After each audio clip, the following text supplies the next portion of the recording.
You've seen poker before, but never like this. For the first time ever, the 8 best poker players in the world at one table. Sometimes you feel like gambling, right? I'm all in. Raise it. Raise it. I'm all in. Oh, I got 2 live cards, baby. That was the hand I was hoping he had. Look what I started here, boys. All right, let's go. A record high buy-in, $400,000 from each player. The winner takes home a king's ransom and the title Champion of the Poker Superstars. That was a crazy game of poker. Crazy game of poker. I lost it all. But someday I'll be back again. I never to fall, never to fall. You're looking at the Palms Casino Resort in Las Vegas, Nevada, just off the Las Vegas Strip, owned by the Maloof brothers, also owners of the NBA's Sacramento Kings. And inside the Palms, it's the kings of the poker world. Indeed, seated at this championship table, more combined wins, earnings, and notoriety than at any other table in the history of poker.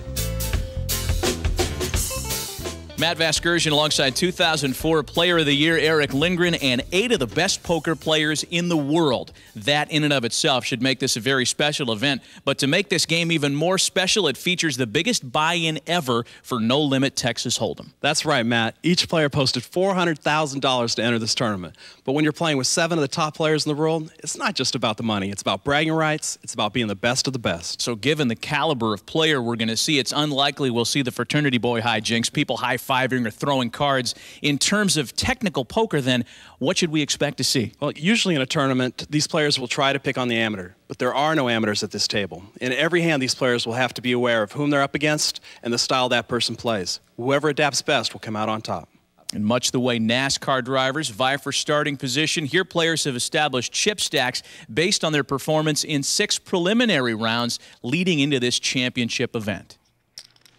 Let's meet the players, starting with the 30-year-old native of Copenhagen, Denmark, Gus Hansen, a world-class backgammon player as well. Hansen plays an aggressive, unpredictable style of poker.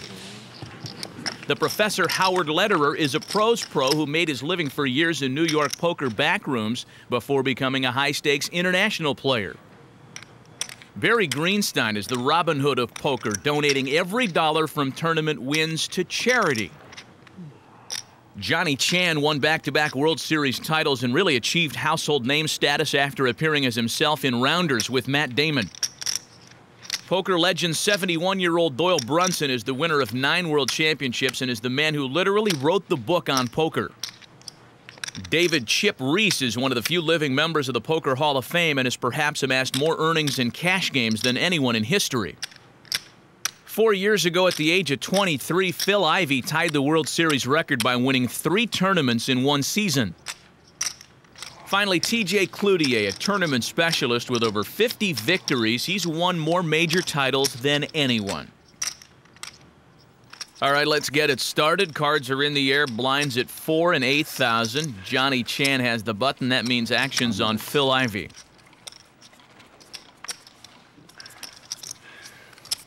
He throws his hand away, as does TJ Cloutier. So Gus Hansen now. Gus is one of the most aggressive players anywhere, and he's picked up an ace-8 offsuit. And he throws it away. That is a bit surprising. Howard Lederer throws his hand. Barry Greenstein now. He peeks at an ace-king offsuit. Barry would definitely look to bring this in with a raise. He's probably just thinking about how much here. And he'll raise to 25,000. Johnny Chan's out.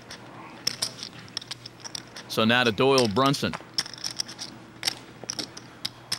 Doyle has the 10-8 of hearts. He is in the small blind, and he may look to take a flop, and he's going to call the bet. Chip Reese folds. So to the flop now. Flops 9, Jack 3 with 2 hearts. That's a great flop for Doyle Brunson. He has flopped both a flush and a straight draw. Doyle checked, and then Barry raised to 45,000, and really quickly now Doyle goes all in. Doyle's going to put Barry to the test here. Barry hasn't flopped a pair, and this could be a tough call for him to make. And he doesn't even make Doyle count it. You could hear him say that's enough. Didn't think about it very long. Doyle Brunson wins the pot. An aggressive play by Doyle. He had a big draw on that flop, and he got his chips in.